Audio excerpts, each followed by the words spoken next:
It's time once again to slip into your camo, grab your bow, and join us out in the field for another episode of the Up North Journal, presented by PSE Archery. The Up North Journal crew is knocked and ready to rock for another exciting adventure. So let's step outside and hit the trail.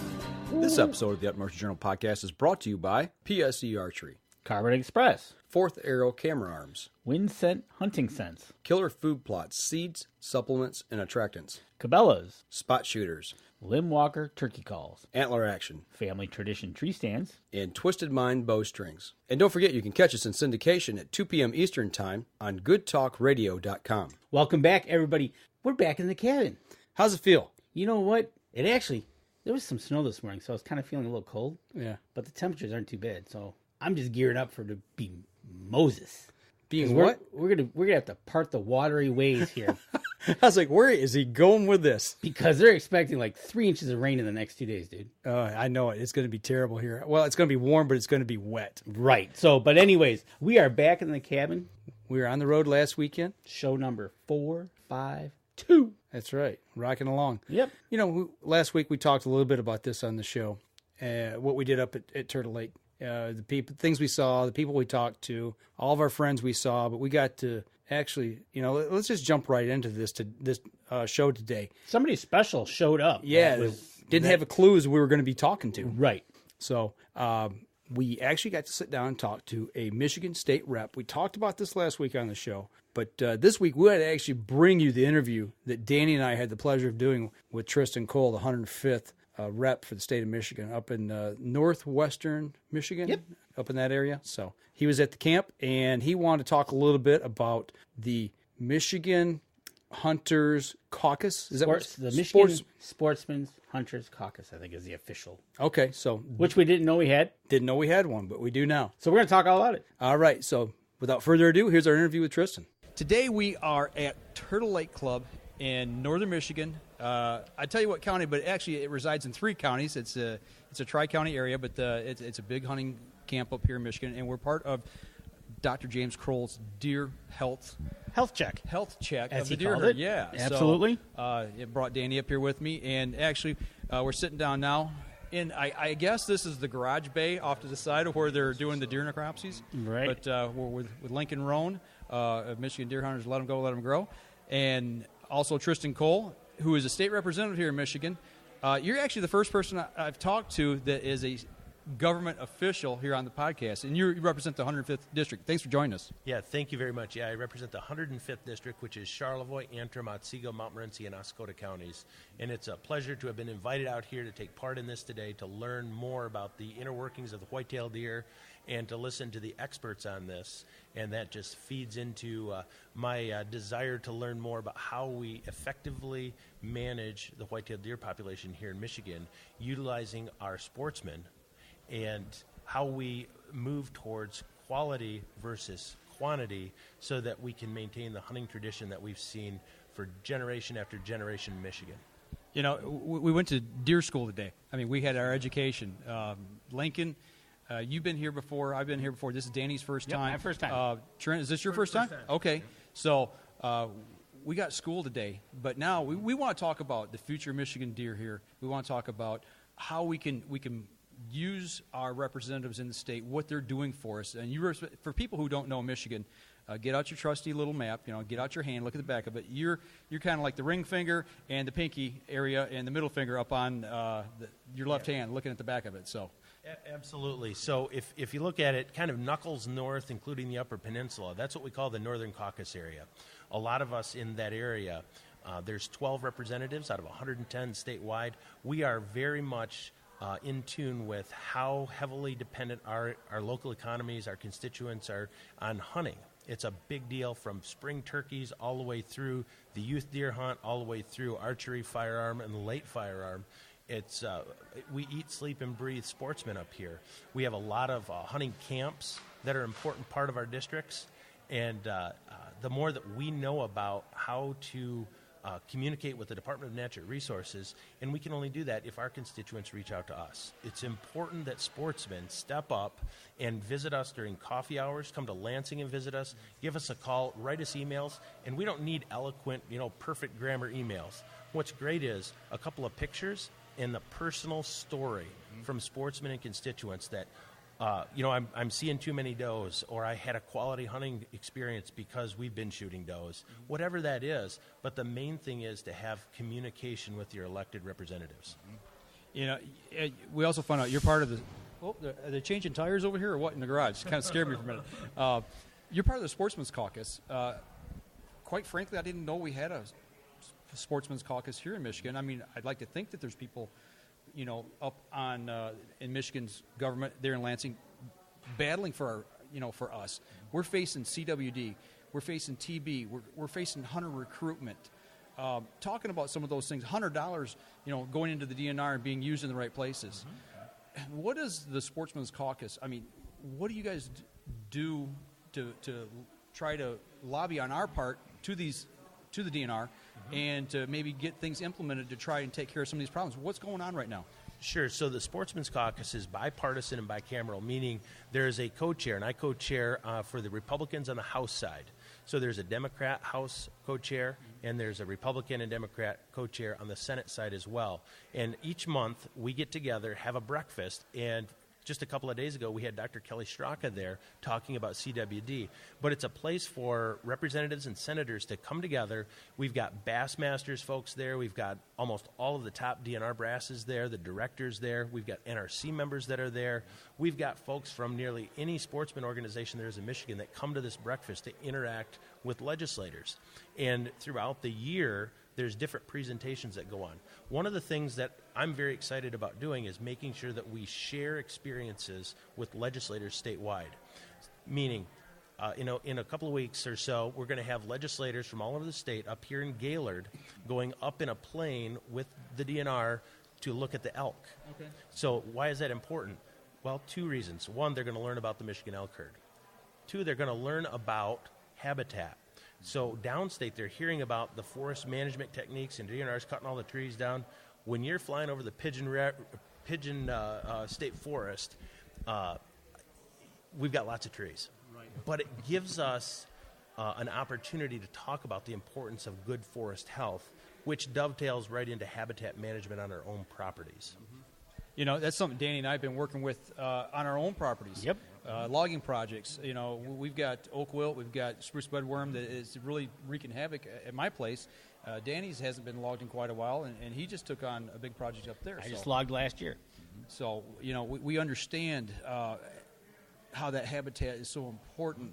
And, we need some of our legislators, especially from downstate, that maybe don't know the big woods of Michigan. I mean, I've heard a lot of people that's never been past the Zilwaukee Bridge. Right. So, we need to get our legislators, like you said, maybe share some of those experiences, get them involved with us. Well, then when they hear about invasive species coming, like, for example, here's something for the listeners to look up, the lanternfly.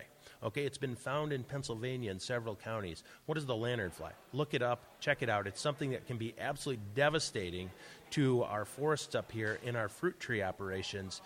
It's something that we need sportsmen. We're on the front line. We're major property managers out there. We're out with our eyes and ears all the time in the woods. We need the relationship with the DNR so that we can share what we're seeing. Whether it's oak wilt, whether it's some of the other diseases, beach blister, all of these different pressures that are out there, we're on the front lines. And we need to make sure the department is taking advantage of our expertise out there because we're doing it. And from my side on the state legislature, or in the state legislature rather, I converse with the DNR almost on a daily basis to make sure we have good communication. And you hit it just a minute ago. We've got to find solutions. If we're going to focus on quality versus quantity, 90% of the DNR's budget is based on license sales. Mm-hmm. That's an issue that we need to solve.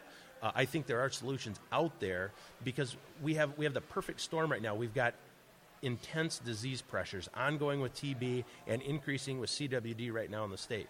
We also have a decreasing hunter population. We need to turn that around, and we have an increasing deer herd. All of those things colliding, this is the perfect storm, perfect for changing the management philosophies in whitetail deer hunting to protect the tradition here in the state. Something you mentioned a few minutes ago, you're talking about the two different factions, the Republicans and Democrats being there in the House and working together.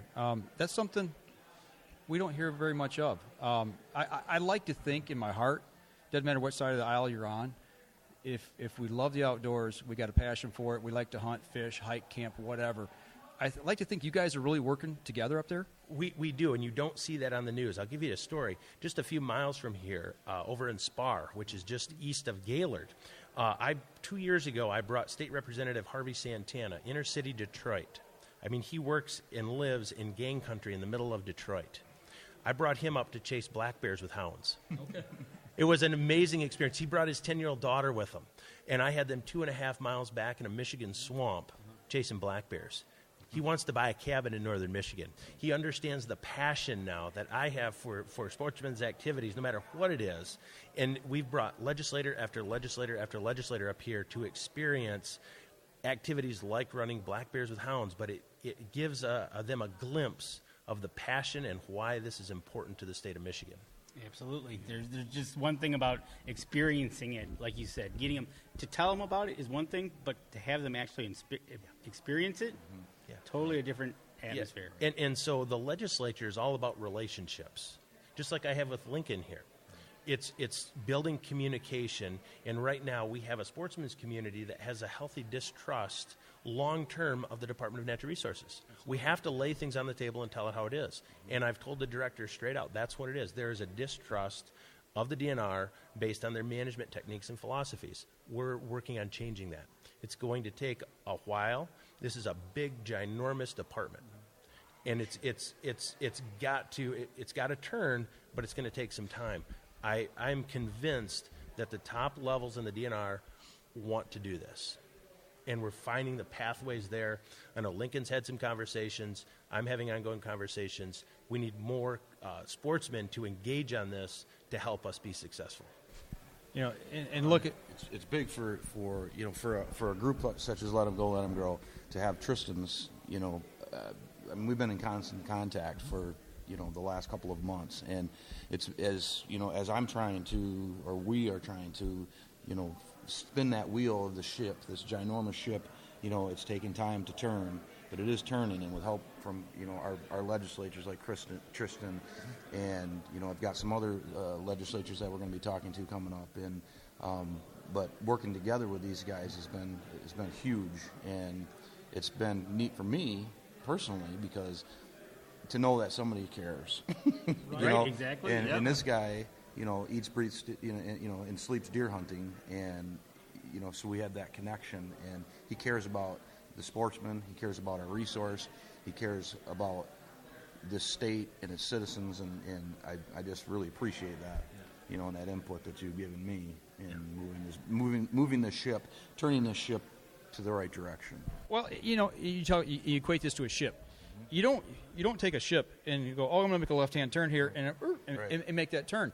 And it takes a long time. And I've noticed this even at my own camp, my own deer camp. Mm-hmm. It takes time, and you start making a move in a direction. And when we started our deer co-op, it was the same way. And I talked to one of the other landowners, and he said, how can we get everybody in the area on the same page? I go, we don't have to be on the same page. We got to be on the same bus heading in a general direction. That's right. That's exactly we don't all have to shoot the same deer. We don't all have to catch the same fish. We don't all have to, plant the same trees. Whatever. It's just let's start sharing ideas, sharing what we love about the outdoors and what's working for us, and be open to new ideas. And I got to think, is that what we need to be doing as a whole? Whether you're a fisherman, whether you're a deer hunter, we focus on deer hunting today, but this involves everybody. We are all in this together. Whether you like to hunt pheasants, whether you're after woodcock, whether you're out shooting prairie dogs, it doesn't matter what it is, or woodchucks here in Michigan. It doesn't matter. We have to be united on all fronts. Whether you're in a high fence facility, a large landowner, or you hunt public land, all of that is equally important, because if we start dividing and fighting in amongst ourselves, that's going to give a toehold to the Humane Society of the United States, to PETA, and other animal rights activist organizations that seek to divide us in every way possible, and then that's going to fracture and splinter it and make us less effective to turn the ship. We have to be united. If you don't like to do something, don't do it. But the thing is, we're all in this together. We all deeply care about the environment and about the resources and conservation. In fact, some of the largest environmentalists and conservationists are sportsmen because of the work. I mean, if my wife only knew how much money I put into the property, Right? Don't tell anybody that. you know, it's we're deeply invested in this. And for example, I haven't harvested a mature buck in 3 years. I've shot multiple does every single year, but I'm selective. I'm picky. I've helped my daughters hunt and be successful, and now they're automatically choosy on what they harvest. And so this fight's personal to me. I have 3 daughters, 9, 13, and my oldest will be 16 in the spring. They are all out hunting with me. They've all been successful hunters. My little one, not yet, with a success. She passed on a really beautiful 8-pointer last fall, because she wanted to hunt with the crossbow and not with the rifle. So we had a beautiful 8-point on the youth hunt at about 60 to 80 yards. And I said, well, if we had the 243, that would be a dead buck. But she had a great time just being out. 2 years ago, my middle daughter accomplished the Michigan Big Game Slam, which is deer, turkey, bear, and elk, all in the state of Michigan, all by 12 years old. What that's done is given me talking points and opportunities to talk with my colleagues in the state legislature and constituents around the state about what an awesome, incredible resource we have in the state of Michigan. I mean, we have opportunities every day to walk out of our door and have an absolute paradise. Whether you're fishing for brook trout, whether you're going bow fishing for carp, whether you're pursuing whitetail deer, or you want to go see an elk, or you want to find a bear. We have it here in the state of Michigan. You know, and he brought up Triston brought up a great point earlier. People, all it takes is a simple email.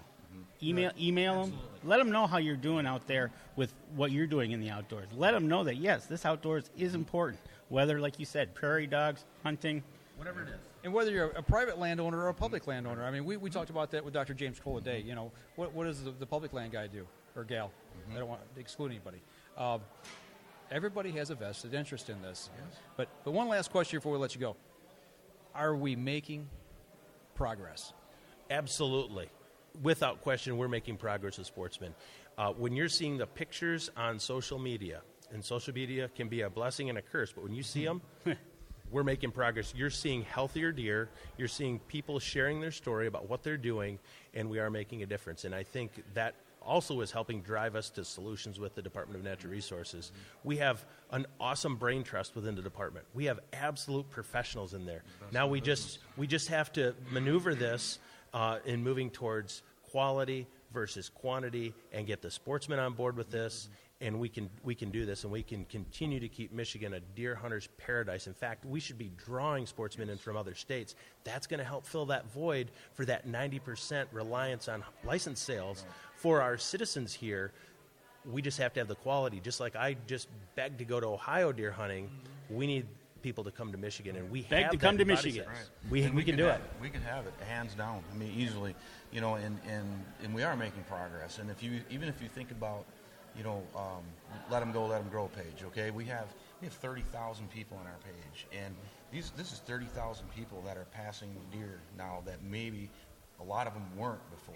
Right. And you know, it's like the spider web effect. You know, and we're growing continuously every day, but that message is getting out there, and the tides are changing. Absolutely. And it's been a huge positive, and working with, you know, Triston and other legislatures. And to your point, the email, my last two, I think Triston might have had a little something to do with it too, but I sent emails to these legislatures, and I have appointments coming up with them. They're wanting to meet with us and talk about this stuff. Well, so the outdoorsman's voice and vote counts. Right. Absolutely, without question. I mean, so many people are sportsmen at some level in Michigan or have family members that are deeply passionate about it. The world is run by the people that show up and pay attention and involve themselves in the conversation. It's not that hard. I'm just a regular working guy. I was a hunting guide, I was a truck driver, and now I have a phenomenal opportunity for a period of time to represent citizens in the state legislature. I want to hear from you. All right, Dan, you got anything else? I think he covered it all. All right, we're going to step outside, and we'll be right back after this. PSE Archery has always dominated the speed category. Now, the most revolutionary cam system ever to hit the market has perfected the shooting experience.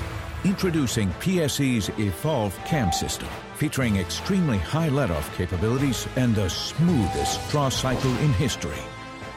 No other cam system has ever delivered this level of total comfort and total control. Experience PSE Experience performance.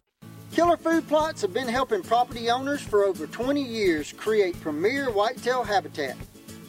Whether replenishing your soil with their all-natural Organics Fusion pellets or planting a premier KFP food plot seed blend to help your deer rebuild their bodies through spring and summer while supplying the much-needed high energy during and after the rut, you can trust that Killer Food Plots family and their products will help your deer achieve their full potential.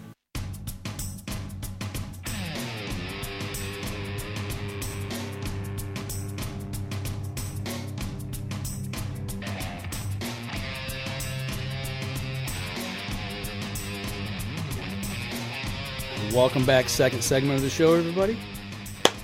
So, first segment, you got to hear from Triston Cole, who thinking about that interview, not even knowing that there was a Michigan Sportsman Caucus, right? And shame on us for not knowing that, but right, it kind of goes to show you the the communication lines. Mm-hmm. If you don't get to the right person or you don't talk to the right person, right, it's not a well-known thing out there that the Michigan Sportsman Caucus. Yeah, what? right. And they do a breakfast. What? Yeah, I'm all about breakfast. I got my coffee here. Of course, it's not breakfast time, but right. But it just goes to show you that the trouble we have when you have trouble with communications. If more people knew about that, and more people knew how to communicate, like we said in the interview.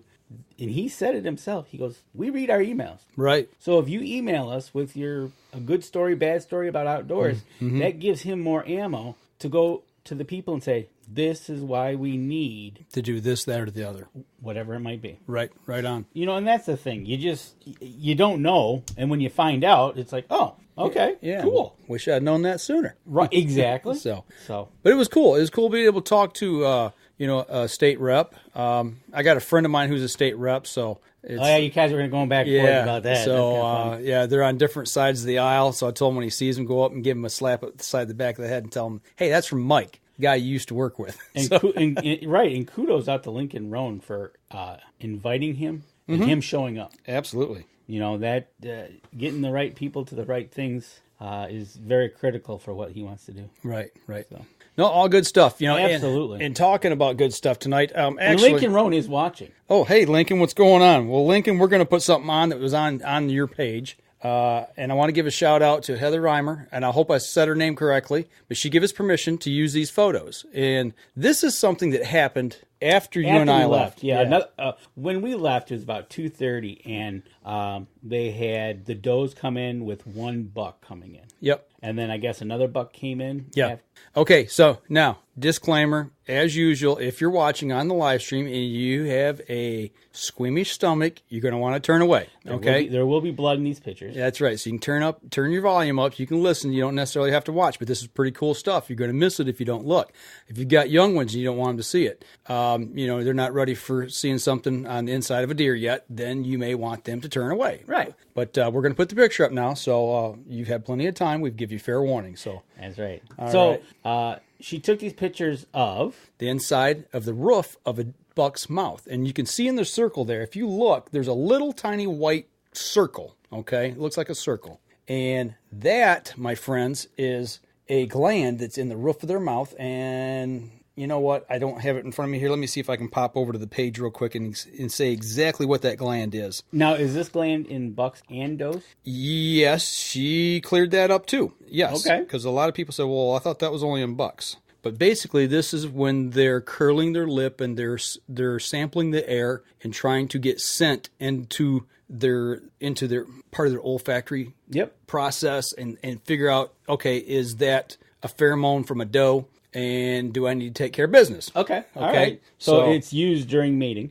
Yes. During the rut. Yeah. Let me see if I can find this real quick. I'm sorry. I should have had this already up, but it won't take me but a second here. No, it's really cool when stuff like, because this happened after we left, and great she took these pictures, and and it's just one of those things we didn't know anything about it until we saw the post. This actually happened after we left that day. That Dr. James Kroll, who was there doing the deer health check and checking the insides of these deers out and taking parts out and explaining things to us, as we talked about last week. And this was one of the things that he held class for, so to speak, after the fact. And the Jacobson's organ.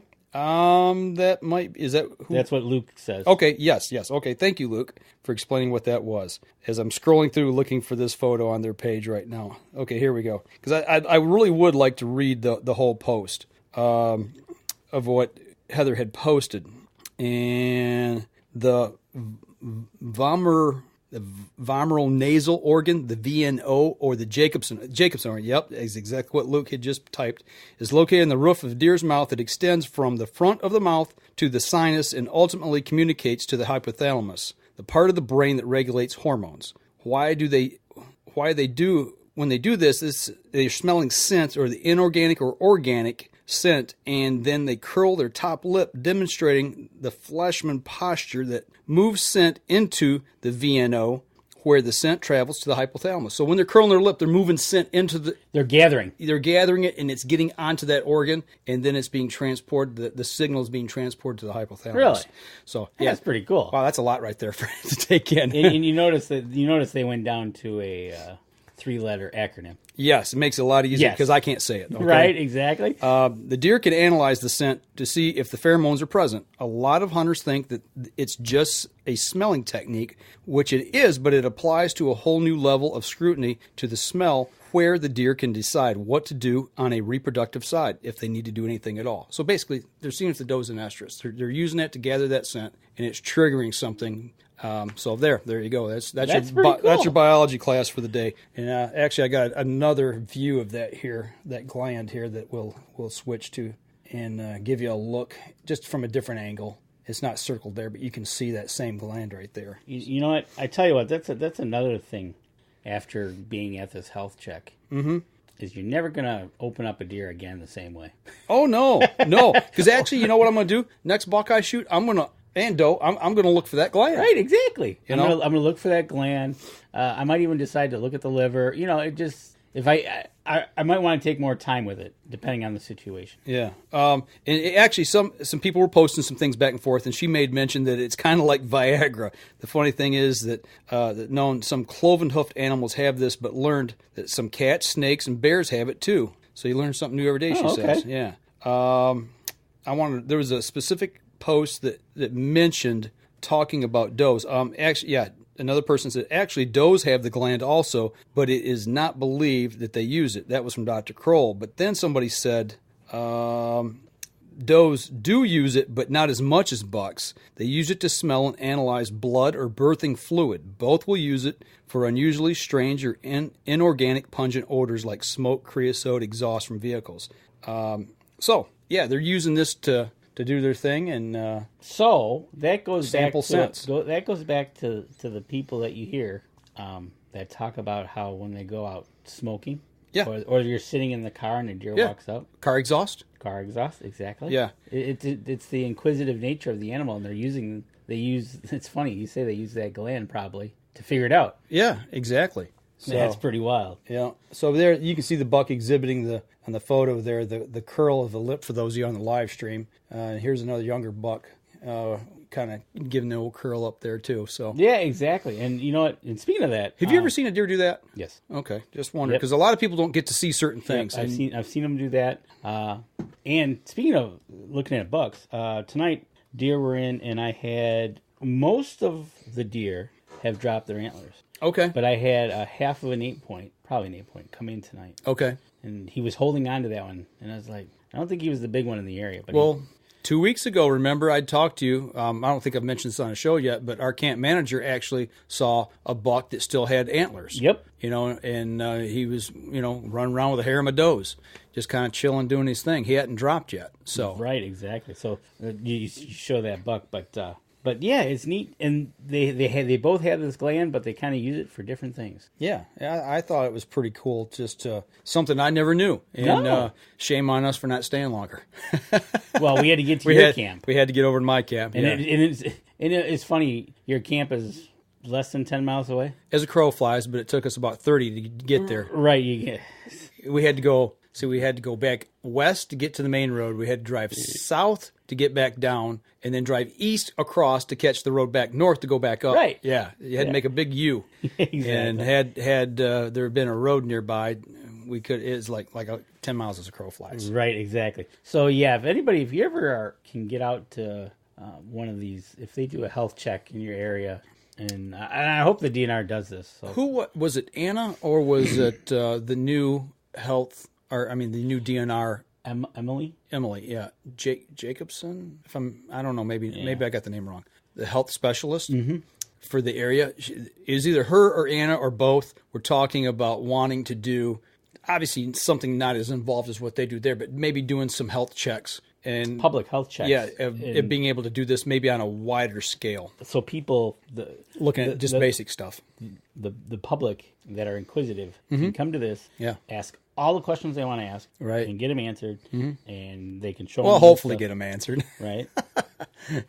Maybe not all of them. No, I got a lot of questions, and a lot of them don't ever get answered. Right.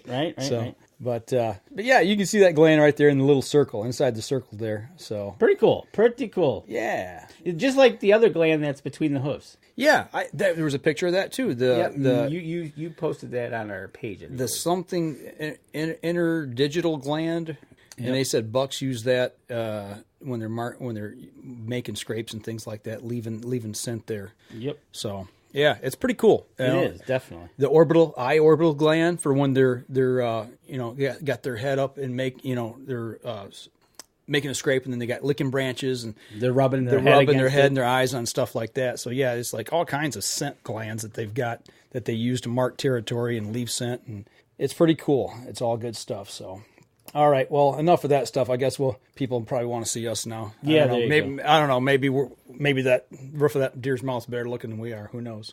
But for those on the podcast, come over, check out the live stream that we're going to post later on throughout the week, or go back and catch the recorded version of this so you can see it, because it's science of things that a lot of people don't know and they wonder, and it's a great way to be able to see this and figure out where it's at in the mouth and just look for it. So exactly, it's just one of those things. Like I said, you go to one of these things, you're never going to gut your deer again looking at it the same way. No, not at all. It just amazes me. Yeah, it's pretty cool stuff. So, what else you want to talk about tonight? Here, this side. We got just. You know what? Let's go ahead. Let's take our first break. All right. Our second break now. We'll take our next break here. We come back. We'll catch up on a few things we've been doing here in the past couple of weeks. We haven't had a chance to talk about yet. We've kind of been busy. And you were busy this weekend as well. Yeah. Okay, so let's step outside and we'll be right back after this. So what do you do when you've completely redefined the way bows are engineered? When you've reached the pinnacle and the band starts playing your victory song, you start a revolution out of thin air. Introducing the all-new PSE Carbon Air, engineered with true carbon technology to be the lightest high-performance bow in the world. Experience PSE. Experience performance. Killer Food Plots have been helping property owners for over 20 years create premier whitetail habitat. Whether replenishing your soil with their all-natural Organics Fusion pellets or planting a premier KFP food plot seed blend to help your deer rebuild their bodies through spring and summer while supplying the much-needed high energy during and after the rut, you can trust that Killer Food Plots family and their products will help your deer achieve their full potential.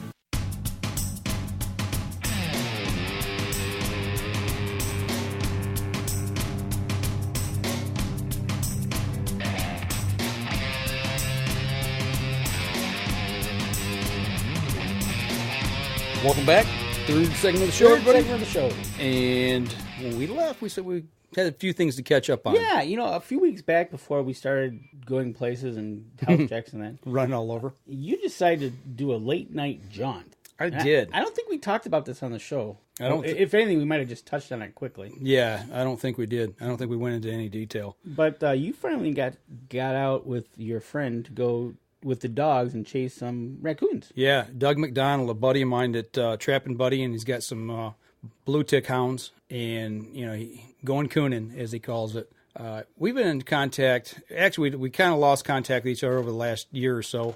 He got busy, I got busy, and I was like, I need to call Doug. So you know how it is. You get a hunting buddy or a friend or something, and you're friends, but you get busy. Right, you get busy, and yeah. So I give him a call, and it was just like old times, and like we hadn't missed a beat, you know. And he's like, "Hey, well, what are you doing this week?" And I said, "I'm just working," you know. And I had switched my work shift since I had last talked to him. Oh, okay. So I, you know, getting out at 9:30 at night instead of 11:30. And he's like, "Well, that's perfect." He said, "You want to go coon dogging?" And I'm like, "Heck yeah, let's go." You know, when? He said, "Well, when we get the next warm up and weather, you know, we'll go." So it wasn't 2 or 3 days later. We knew we had some warm weather coming, and he gave me a call. He's like, "Hey, what are you doing tonight?" And I said, "Hopefully going coon dogging." He's like, "Yeah, let's go." So, you know, I went over and got to his house, loaded the dogs up, picked up another buddy of his, and we went around the corner to a spot that his buddy had access to that I didn't know you could hunt, because there's other things that go on at this place. I don't want to say where it's at. Right, exactly. But, you know, they get a big patch of woods, you know. And I was like, well, this is pretty cool. Okay, so let's go. Got out there, and, you know, all the snow had melted, so there's no snow on the ground. It all dried up. There's no water in the woods. I mean, that's good. It's dry, you know. Everything, but the ground's a little soft. You know, there's a few puddles here and there, but it's not like, you know, you got standing water everywhere. So, you know, we got to this place, cut the dogs loose, or the dog loose. We took 2, but only run them 1 at a time. And you know, he got on a trail pretty quick, and it's just something. When we got stopped and got out to get the dog out, you can hear him in the box, and you can hear their tails wagging and slapping the side of the box. You know, it's like, come on, let me out. You know, it's just the excitement's building, and gets him out, gets the collar on, gets the GPS thing going and everything. And I got the camera, and, you know, he loaded the rifle up, and away we went. You know, turned the dog, cut him loose, and he got on a trail pretty quick. And this dog really didn't bay until he caught a track. Oh, really? Yeah, you know, typically you cut him loose and you hear him, you know, bay every now and then, you know, occasionally. But this one, he got on the track, he just started hammering, you know. And I'm like, this is cool. And the hair in the back of your neck stands up. You know, it was a full moon out, which you could see without a flashlight. It's good for trying to run a camera in low light, but it's not great for cooning. And I don't know why. You know, I asked him, I was like, well, why does it make a difference? He says, I don't know. He says, I just don't have good luck when it's full moon. He said, we just don't. When it's full moon, you don't have good luck. Yeah, when, you know, moonlight, full moon. That's interesting, and because light. I thought for sure, being a nighttime animal, yeah, they'd want more light. Right. Well, I guess predator-wise, maybe they don't. Yeah, I don't know. I don't know what the deal was, but yeah. So, you know, he catches a track and gets on a tree, and he starts chopping and really hammering. So we go in, get to it. Sure enough, it's a den tree. You can see a big hole in the side of the tree. It's like, okay, you know, Mr. Coon's there, but you know he's inside that hole there, and he ain't around. Yeah, he ain't coming out. So had to pull him off, leash him up, get him back out, cut him loose on another one. Got on the second tree, den tree again. And I'm like, man, we're not going to get any coons now. I had that feeling, you know. So we took him, leashed him up, got out of that section, and went to a whole different section of the woods way on down. And that plays significance here at the end of the story. Oh, okay. So we walk, and we're walking through the paths, you know, making our way, and we're meandering around. And obviously, I'm already turned around. I don't know which direction's north, you know. I'm trying to look at the city lights shining in the distance to try to figure out where I'm at. And because we're outside of town, we're south of Flint, probably 8, 9, 10 miles ish. So he catches another track. You know, and he's hammering pretty good, and he gets on a tree. So we go back there. Sure enough, there's a coon. All right. Cool, you know. So got a coon, you know, and, you know, shoot it, comes down to the ground, and if coon ain't dead, oh, yeah, it's game on. Right, yeah. Between the dog and the coon, you know, until he gets him snuffed out, you know. So, and then you hear a yelp. All of a sudden, he got the wrong end of the coon. The coon turned around, grabbed him, got his ear. Oh, you know, give him a nice little piercing, and after that, the coon was dead. After that, he's like, I'm not having none of that. And yeah, they are a little feisty little animal when they're not dead. But you know, and then we got out, cut him loose on another track, and actually got another one, and it was a pretty big one, big old boar. But yeah, it was just really neat listening to a dog work. You're standing out, you know, this would have been first week of February, I think. It was about 2 weeks ago, I think. And you're listening to a dog work. There's no snow on the ground. It's fairly warm. I got a jacket on and a shirt on underneath, you know, and a hat. It's not cold. Right, which is nice because it was like 40 degrees maybe. Yeah, which being January, February, which is lucky. So, you know, that made it real nice. And you're able to get out and walk around and just get some fresh air in your lungs. Get your boots on and put boots on the ground and get in the woods and put some steps on the ground. You know what I'm saying? Exactly. And plus, you were howling at the moon. So. Yeah, I did howl a little bit. Yeah, it's full moon. Yeah, so for you, it was pretty bright out. yeah, I could see pretty decent, especially when we kicked on the lights. I could shoot video, really, so it made it all right. But so at the beginning, I told you we meandered Yes. way through the woods, and he's like, "Well, we can meander all the way back, or we can cut straight across. You know, come out to the edge of the woods right here and cut across the field, and the parking lot's right there." And I'm like, Oh, okay. So you walked the woods when there was a field. yeah, there's a cornfield in front of him between the road and the tree line. Okay. It was a cut cornfield. So we got down there and I said, "Well, what's the big deal?" He goes, "Well, there's water between here and the truck, so we'd have to meander all the way back around. We can just cut straight across." And he goes, "But," he said, "we got to go out and check the field." I go, "What do you mean check the field?" He goes, "Well," he said, "he's probably chisel plowed it." And we got out there, and he didn't chisel. It was disked, but it was still rough. Okay. And you could see patches of snow here and there, but ground had thawed. Oh. So it's all mud. And he's like, "Okay, you got your knee boots on, right?" I'm like, "Yep." He goes, "Well, do you mind walking across?" I'm like, yeah, it's what, half mile? Yeah, half mile. Okay. But it's thawed out. Well, after the first 100 yards, I'm like, this stinks. I got like 5 pounds of mud on each boot, you know. And then I'm looking for the spots to walk where there's either a clump of old cornstalk or snow, you know, trying to stay out of the mud. Well, that didn't work. So after a half hour, we all got back to the truck.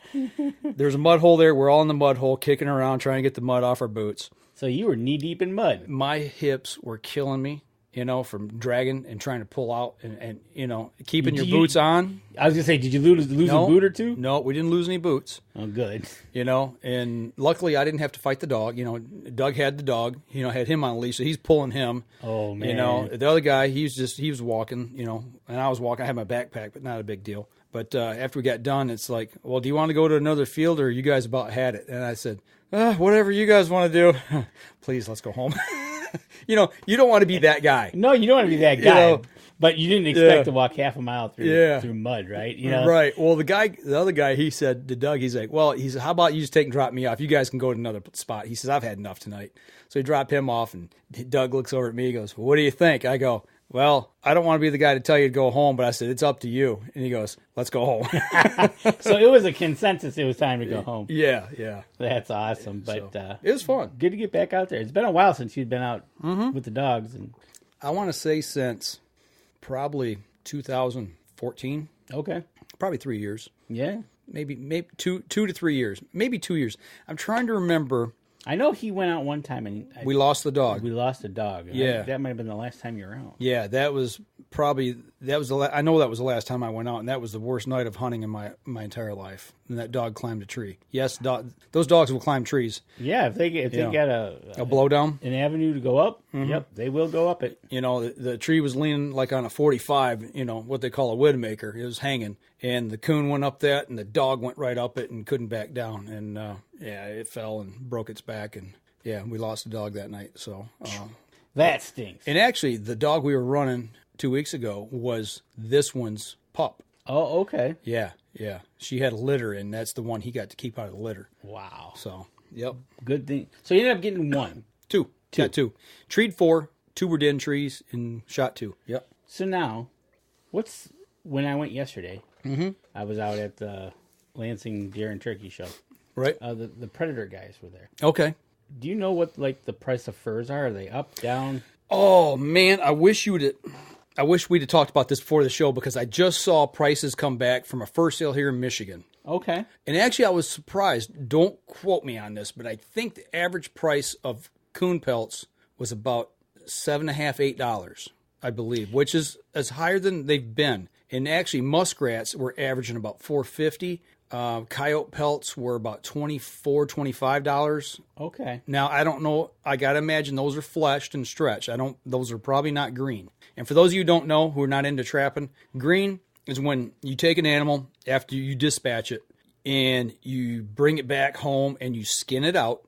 And then you take it and you put it on a fleshing board and you flesh it. You get all the meat, the fat, the gristle, anything that's on that hide. You get it right down to the hide, okay? And then you stretch them and let them dry. Okay, now that's what's called fleshing. But green is when you skin them and you tuck them and turn them, and then you lay them flat and put newspaper between each fur and lay them in a freezer and freeze them. Okay. So that's what we do until a sale. And so with the prices that you I got to imagine those were probably put up first. So they've actually seemed to be rising. Because I heard the last few years people were they're kind of down on the fur trade. Yeah. Because the prices weren't there. Yeah. People are just either holding on to them or not. You weren't making any money at it. Right. Yeah. I don't know. Oh no! I started to say somebody said sales were good, but that's for the tickets for the deer summit coming up. That's Lincoln's post. Yes, that's Lincoln. Yeah. So I think they're starting to come back a little bit because I know the Asian market really put a ding in them. Yes, yeah. The Asian and the Russian market really hammered the furs here in the last couple of years. Well, last time I trapped was 2012, because when we had the major catastrophe here at the house, I was just getting traps ready. It was leading into trapping season. Right. And I was in the process right before that getting things ready to put into the ground when season opened. So, and since then, the fur prices have been horrible. That previous year, 2012, I didn't have a lot of furs because I was just learning how to trap. But I made decent money at doing. I mean, I put some money in my pocket for the time you put in, right? Yeah. For what you did. Yeah. It was. I remember stopping at the. You were with me when I sold them, right? We were heading up to Saginaw. Okay. And we stopped at that little... the little side of the road. Side of the road and basically a window. Inside of a panel truck. Here, what do you want to... How much you going to give me, right? Yep. Groenwald, yep. They travel around the United States, and they have marked locations they stop at. You get a fur harvester's magazine, and they'll have their whole schedule of where they're going to be, what town, what time, and what day they're going to stop, and you better be there. Right, because they're moving on to their next stop. Right. Yep. So that's pretty wild. But I'm hoping then fur prices rebound, so we get more people out there doing this. Yeah, I've heard a lot of guys starting to already talk. Matter of fact, Tim Cias last night on his show on the Limb, his live stream, he was talking to some guys about thinning out the predators from turkey nests, Oh, yeah. Crows, possums, raccoons, anything that'll raid those nests. So, we need to get some more people back involved. I need to get involved more in that. I'd like to get back into coyote trapping, I've yet to trap a coyote. And that's something that I want to be able to say I've done. And like you said, we talked about this, and I've asked you, but around the area, you used to hear them every once in a while, but you haven't heard them lately.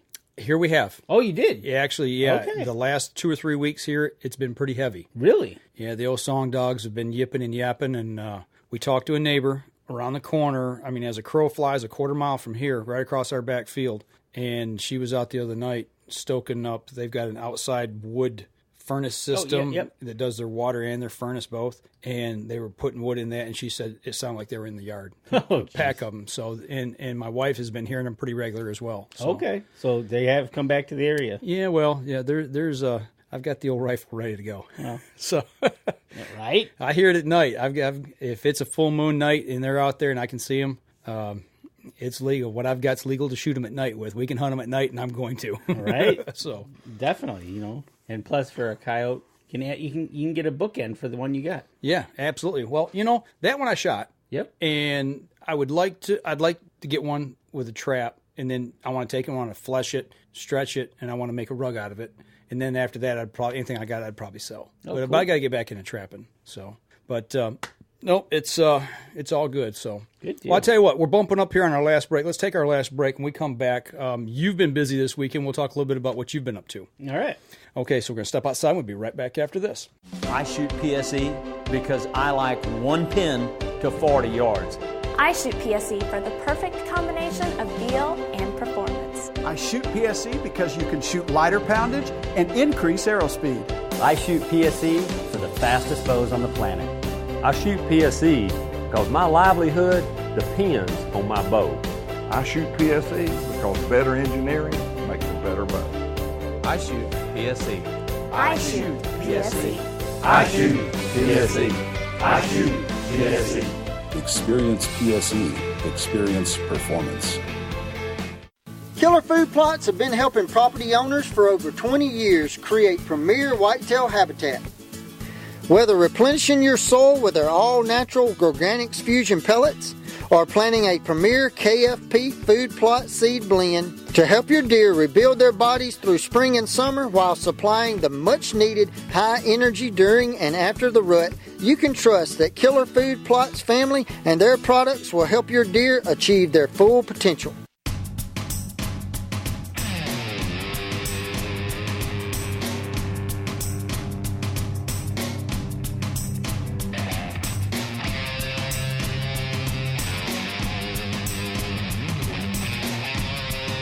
Welcome back. Last segment of the show. We're talking about the inside of the roofs of buck and doe's mouths. Chasing raccoons through the night. The dead of night, talking about trapping. And now you've been up to something. Actually, it was the usual weekend for the 2018 Lansing Deer and Turkey Spectacular. Okay. Show season. Yeah, show season. Imagine that, right? Mm-hmm. So Deb and I packed up the car and headed on over there for couple hours of walking around and checking it out. I saw a photo of you doing something. It didn't take me long to pick out what you were doing. You're jealous, weren't you? Yes, I was, and you're trying to switch again, aren't you? You're jealous. You are just yeah, flat out jealous. Oh, I was. I was miffed. I'm like, man, he's over there hanging out with our friends. Right, exactly. You didn't invite me to go, and you're over there playing with new toys. Well, actually, there's a story behind that because I didn't even know they were there. Sure. And Deb pointed them out to me. Okay. But she couldn't remember their name. Deb, come on. So she's trying to point somebody out to me that I have no idea who she's trying to point out to me through a crowd. One of our sponsors. Well, nonetheless. Well, that guy. That guy. Okay. That guy right there, Mr. Know-It-All. Uh-huh. I'm like, who are you pointing to? So she says, come here. And so she walked me over there, and it was Chris and Ashley Schnurr. Okay. I'm like, oh! Those guys. Yes, those guys. Right. And I'm like, oh, okay. So they were there helping out the business Crossbows. And Compounds and Crossbows. One of our PSE dealers in the area. So they were helping them out. They had they picked up Dan's stuff, and they had Dan's bows there and the tent there. But they were helping them out. They had plenty of people in the booth. What was nice to see is when we got there probably about 11:30, and there was actually a lineup to buy tickets and a lineup to get in. To the show? To the show. Okay. Which was pretty good. Why do you think that is? Because we haven't typically seen that in the past here, in the past couple of years. I want to say that it might have been good weather. Weather, yeah. Because we've gone there before, and it's been freezing cold, either nasty. Freezing cold, or the drive was terrible, going or to or from. Good weather, everybody's been inside. They haven't had a chance to get out, and they want to go see some hunting stuff. And it really wasn't that bad because we were in hoodies, and we were able to walk into the venue. But yeah, it was nice to see, actually. And then when you walked in, it was kind of packed. Okay. So it was good to see the people were there. I could tell by the buckets of, you know how they do the giveaway? Right. They have those buckets where you put your entry forms in, and those were all pretty full. Okay. So that was actually pretty good. So I walked in, found Chris and Ashley there, did shoot the carbon, which was pretty nice. Okay, it was really nice. Which one? The stealth? The stealth, yeah. Okay. Back up a little bit. We shot them at ATA. So the one you shot at the show, did it have... It did not have the aggressive... It didn't have the speed mod on it. No, it was a lot better. Okay, it was just your basic ECS cam with basically with the 90% unless it was, he had it turned down. We thought we were shooting at probably about 45, 47 pounds. Oh, that's way less than what we were shooting out there. So it might not had to have... Because Ashley was actually shooting it before I shot it. Okay. She was shooting it, then she goes, here, you got to try this. Okay. So you really don't know if it had the speed mod. I didn't think it did. It did not feel... Didn't feel like the one we shot. No, not at all. And you know what? We released that video 2 weeks ago. Yep. And there's a video in there of Danny and I shooting. And yeah, it's not... With the speed mod, it wasn't quite what I expected. No. That thing flies, but there's give and take. And when you give that, it shoots like the old... Omen, yes. Where he's pull, kick. You can feel it just got that little hitch in just a little valley and bang. Don't let it go forward. Yeah, you're on the back wall and you don't let it creep. Matter of fact, the first time I drew, I kind of double pumped. Right. And not knowing that it was a speed mod on that thing, I was like, whoa. Yeah. So you and I both. Right. But Chris had some stand releases. Yeah. That's what I noticed because Danny's at full draw, and the picture's from like this angle. And what do I see in his hand but a thumb release? Oh, man. And I'm like, dang it. That is so awesome. And he told me he had 3 of them, I think. Yep. And he told me, he looked at it and goes, now this one's really touchy. Don't mess around with it. Yeah. Man, those are some nice releases. Did you shoot the one that has the hook on where you can just let go of it and it hangs? He did have the one that had the hook. Okay. Yep. For like hunting. Yep. Okay. And then I was talking to him about that, matter of fact. Mm-hmm. And the other one that he talked about as well is going to have the, it's not a total hook. It's got a thing that closes it off so you could use that one in the hunting. It's just not the hook. Okay. So. Is it a double jaw? No.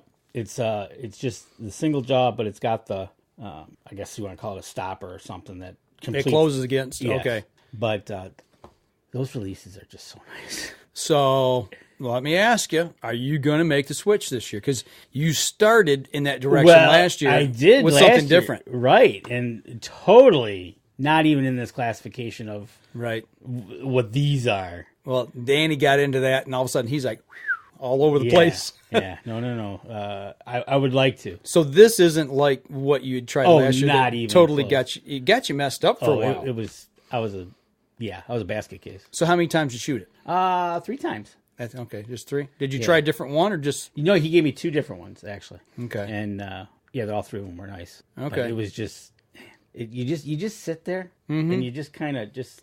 And for those of you who are wondering what we're talking about, it's a thumb release, trigger release. Yes. Or a thumb. It's not a trigger. It's a thumb release for compound bow. And we actually talked with the owner from Stan's at ATA. Yes. And we're working on that video, and we're going to have that video out very soon, and you'll be able to see exactly what we're talking about because he kind of goes through that and talks about the science behind why the thumb release is the thing to use. And he talked about it also on hunter's terms. Yep, on a hunter's terms, so you can understand where it makes sense to the hunter and not, because target shooters, this is pretty much what they use. Basically, they all shoot like this style, back tension or thumb. Yes. Yep. But okay, so why as a hunter want to use a thumb release? And so he explains it. Yep. Very well. Yeah, he does. So when you see that video, we'll bring it out to you. You got to look at it. It's great. But I got to get one of those. Okay. Yeah, just no doubt about it. Yeah, I saw that. I saw that picture, and I go, he's shooting a thumb release. Yeah.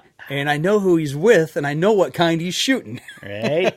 I shot one at Cabela's that was made by them. And that was nice. That was nice, but these others I know are the next step up. Right, exactly. So, and those they're more adjustable. Stanislavski. Yeah, okay, you can say it. I can't. And people, I'm sorry about the interview. I messed it up totally, but that was the fun part of it. I might take those outtakes and just run them back to back to back. It was bad. We need to do that sometime. We need to run our outtakes. Oh, we definitely do. Yeah, because we all got some good ones. Oh, we do. We do. So. But no. So I got there. I saw them right off the bat because they're right in the first row. Shot that, and then I went on my way. They had vendors, they had outfitters, they had the usual. They had the Field and Stream, the bucks there, the big bucks from. They had the Milo Hansen buck there. Oh, really? They had they had a whole wall. I saw some pictures of big bucks, and I wondered what that was all about. Yeah, those were the big. I guess that's the traveling part Show? of. Yeah, because you could bring in your own big buck. Okay. And put it there. But they had the Milo Hansen buck. They had bucks from everywhere: Michigan, Kansas, Iowa. Okay, you just name it, and they were that was their running showcase. But man, it's just good stuff, huh? Some of those bucks, I could not imagine walking up on one of those after you just shot that. Yeah, no ground shrinkage in any of those. I look at the mount, and some of them had the full body mount, right? And then I just kind of picture that laying on its side, and you're walking up to this, and you got that big wide rack, or you got that big. There was one that was just gnarly, but it had the double drop tines, and it was just like. Wow. You know when it's laying there, the head's not touching the ground because it's sticking out past its ears this far. Right, exactly. So it was just, seeing those bucks is just amazing. And kudos to all those guys that went out and got them and ladies that got them. But I saw that, and they had some other stuff there. But it was a good show. It was busy. Okay. went by killer food plots. Yeah, I couldn't get within 10 feet of them because they were just all huddled around them. Nick was giving his seminars, huh? Nick was there giving his seminars. Brandon Hammonds was there. Okay, from Take Game. Yep, said hi to him. But other than that, yeah, it's a good show. Good couple hours just walking around, seeing some people, and good, and looking at different stuff. So that's good. Anything catch your eye there? Anything different than the only thing that? Well, I wouldn't say it was a wow factor, but this guy had. I forgot to take a picture of it. I was going to take a picture of it and bring it over, but metal cutouts of a buck head. But okay, it had the label of a PSE or a Matthews. It was a bow hanger. Okay. And you put it on your wall, and you can hang your bow from it. Okay. So I had to get a PSE one. So you got one? I did. Well, we could put it here on the wall. You know what? It would won't it fit here? There. No, it won't fit there. It's wider than that. It's wider than that. Yeah. We can take the plaque and put the plaque over here, and we'll put it right there. No, it's already up on my wall. You didn't get me one? No. Man. See? Doesn't take me to the show. Goes and shoots new gear. Gets toys. Mike's home. You done? Done whining? Okay. I guess. I need some. But anyways, I thought it actually looked busier than last year by the time That's good. I overlooked it. At first I was like, there isn't really many. But then as I started to walk the whole show, it started getting shoulder to shoulder, and it's like, that's good. I think there's more people here. That's good. And talking to Brandon about it, he says there was a lineup right at 9 o'clock to get in the joint. And he says most of the parking lots were pretty full around there already. Okay. All right. So that's good. That is good. Now, has the one on the west side of the state happened yet? Yes, that was. Did you go to that? No, I did not go to that. Okay. I was going to say compare. I was. You know what? I'll find out. I'll ask Dave how it was. Okay. Yeah, Dave was there. Yep, Dave was there, and I'll ask him how it was, and we'll figure. I think the Lansing show really picked up.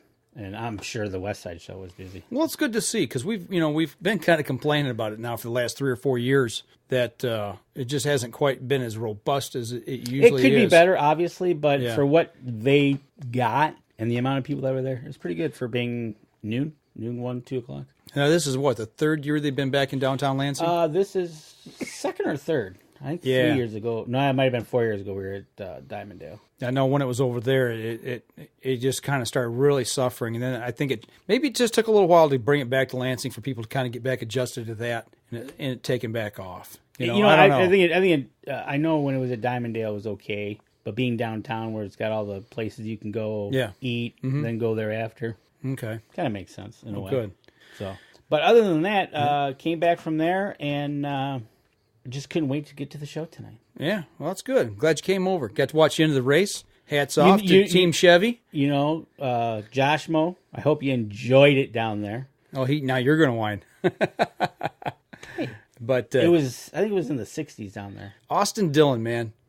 I was never an Earnhardt fan, but I wasn't an Earnhardt hater. I just, he's just a guy, he raced. But for all that guy did for the sport, we're going to switch gears. Yeah, we're talking NASCAR now. I'm sorry, but to see Richard Childress put a car back in victory lane at Daytona with number 3 on it with his grandson, I thought was pretty cool. And I think the way he did it. And I think Dale Spirit was in that car because the way he won it is exactly what he would have done. And it's funny because years ago, if number 3 did that, everybody would have been like, that's the Dale move. Yeah. But anybody else did it, they're like, well, that was rotten. Well, wait a minute. They're just doing what he would do. Yeah. And he did it perfect. Oh, it was. It was classic, man. It was good. Half on the last lap, back turn. It's like, got to move out of my way here. That's right. Got to go. Got to go. And the weather looked awesome. Yeah. So with NASCAR starting, that means we're starting to gear up coming into spring. Turkey season. Turkey season's coming. We saw some flocks up north last week. Did you? Well, yeah. You were with me. Yeah. We saw some nice flocks. Saw some gobblers. Yeah. Oh, yeah. Those 3 that were by the road. Yep. Yeah. All bunched up, man. Well, you tried to swerve and hit them. I did not. Purposely. I did. My car drifted. Well, because you were staring at it. You get old and you start looking. You can't hold straight in the road anymore. You look that way and all of a sudden you go that way. You look that way and you start moving. So, but there was some nice flocks there. Yeah. And then you made mention that area is kind of known for them. Yes. Okay. Yeah. We just need to get them to kind of come over our way a little bit. Do you have many on your club? We have, and it's very cyclical. I've seen as many as 40 or 50 in the fall in a flock. Okay. Hens and poults. And then all of a sudden you don't see maybe 5 or 10 for a while, years. Last year this last season, we got some gobblers on the property. They were all bunched up together in the fall, which was nice, and we were seeing smaller flocks of hens. But the problem is there's no ag around the area. Okay. We provide the food. We put the food plots in our area. Like we've talked this to death. Around our property, there's just not a lot of food source there. So. Yep, exactly. And with what's coming into spring, Tim Sias, Limb Walker Game Calls. He does a live show every Friday night. So go absolutely on Facebook, look up Limb Walker Game Calls. Yep. And then if you got any questions for him about turkey calls, he talked about mouth calls last night. Right. Which was it's not his specialty. Right. He kind of explained what the problems he had. Right. And I kind of relate to him, yep. so I know exactly where he's coming from. But yeah, typically it's on a Friday night. Go over there, check him out on Facebook. 8 o'clock usually is the starting time. He's on for an hour. If you got anything question-wise, whether you want to know about woods or you want to know about slates or you want to know about glass or how to or what to do, go over there, check out his live show, ask him a question, and hit him up about it, because absolutely. The best thing to do is ask. Yep. If you don't know, ask. And he had some great advice about learning a mouth call. And it's actually the same advice that I would give. So it was pretty good to know that my advice was about the same as his advice. Now, his stuff is recorded just like ours is. So, after a live stream, you can actually go to that page and you can listen back through there and pick that advice up. So exactly. Go over and check it out. There is nothing better than learning the mouth call while driving to and from work. That's when I've practiced a lot. Yeah. Yep. I do it all the time. But I liked what he was talking about when he said, you're driving along, you got your mouth call in, you're practicing, you pull into a parking lot to go in the store and you get out and you're still practicing. He said, and all of a sudden you notice people are kind of looking at you. You might get a chuckle or two. And then some guy says, that sounds pretty good. Right? Like, yeah, that guy's turkey hunter. And he had made mention that the NWTF was having their national calling competition. Yeah, everybody's down there this weekend. And I peeked in on that. Okay. Wow. Oh, yeah. Those guys can make a call work. Mm-hmm. Make it sing. Man, they were walking across doing their calls, and it was just like, wow. Yeah, it's amazing watching the guys do that. But like Tim says, he's more the hunter caller as opposed to those guys that showman. The showman. Yeah. Right? So yeah, but no, go over on Facebook, go check him out live every Friday night when he can. This week it was just technical difficulties. It doesn't help when you don't have any internet. Right, so you had to do it on Saturday instead of Friday. So, but it was pretty cool. So well, that's good. The only thing I got is go over our page, check it out. We did On the Trail this week, talked about muzzle brakes. If it's something you're interested in, I've been doing these at work now. It's a segment from Williams Gun Sight company here over locally. Yeah, they make their own gun sights, different sight systems they put on firearms. But we talked about muzzle brakes. They do custom work in the gunsmithing shop as well. And we went through and they kind of showed in that 2-minute story about how they turn them, how they work, the whole 9 yards, and what it can do for reduction. Obviously hearing protection is one thing that I learned about those things, is because it pushes those gases out to the side. But go over and check that out. It pushes them out and back. Yeah, so hearing protection is important. And that was one of the first things, I think it was Lincoln Roan, matter of fact, said, yeah, you need some hearing protection. Absolutely. It scared me to death when we were in the gun range, and he's shooting a 300 Weatherby. And, we're in the small section of the indoor range. And I've got my hearing protection on. And all of a sudden, he cut loose of that thing, and it was boom! And I'm like, "Whoa!" I mean, you could feel the percussion. A 300, yeah. It. I was like, "Whoa!" I didn't expect that. It kind of got me, but well, especially when you got the muzzle brake on, and it sends it back at you. Yeah. So, but yeah, if you're looking for something, it's something I'm working on at work. We do this segment every week. This week, actually, we did pheasant. Our local Pheasants Forever chapters having their annual banquet. They talk about some restoration stuff. That'll be coming out this week. So check it out. And, watch it through and give us a like on it if you don't mind. Cool. So. Well, the last thing we got to do before we sign off tonight. Yeah, I know we got one thing. I know one person's been sitting out here because he's like, please. Right. We got one thing left to do. The last couple of weeks, we've been running a contest on our live Facebook feed. Having to do a couple things. I've got the names. Oh, you got it right here. I got it right here. Right. So let me shake them up here, and you can draw the winner. My trusty little paw. You're a winner of a half a dozen arrows, a T-shirt, and a hat. Which one do I draw? Carbon Express. Which one? Just pick one of them. No. What about that one? Man, it's like the last lap of Daytona. There you go. No bump drafting. There you go. And the winner is somebody we just got done talking about. Tim Sias. Tim Sias. You're the winner. You are the winner of. Let him know what he won. You get a half a dozen arrows, Hunter SDSs from Carbon Express, a T-shirt, and a hat. Good deal. I think we ought to throw some Up North Journal swag his way as well. What do you think? I can do that. We can make sure something else gets in there with a little Up North Journal logo. Absolutely. Why not, right? Congrats, Tim. Congrats to Tim. And other than that, I don't have anything else. All right. Well, I'll tell you what. We'll sign up on the podcast, and everybody, if you got any questions or anything, you can throw them at us here on the live stream. So for everybody that's listening to the podcast, make sure you get over on Wednesday when Danny posts it over on our Facebook page, and you can check that out again. Or, you can check out the record here just as soon as we get done as well. So absolutely. A lot of cool stuff that you may have missed. And for those of you on the live stream, make sure you get over and listen to the podcast because you didn't get to hear our interview with Triston Cole at the beginning of the show. Great interview.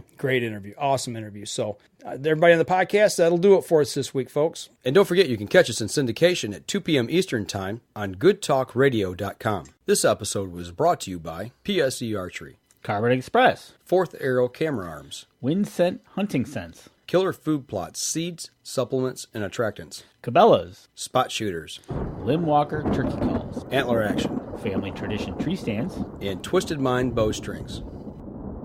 Thanks for listening, and join us again here next week. Until then, remember, as we always like to say, if you're out on the water or in the woods, shoot straight and be safe. Until next week on the Up North Journal.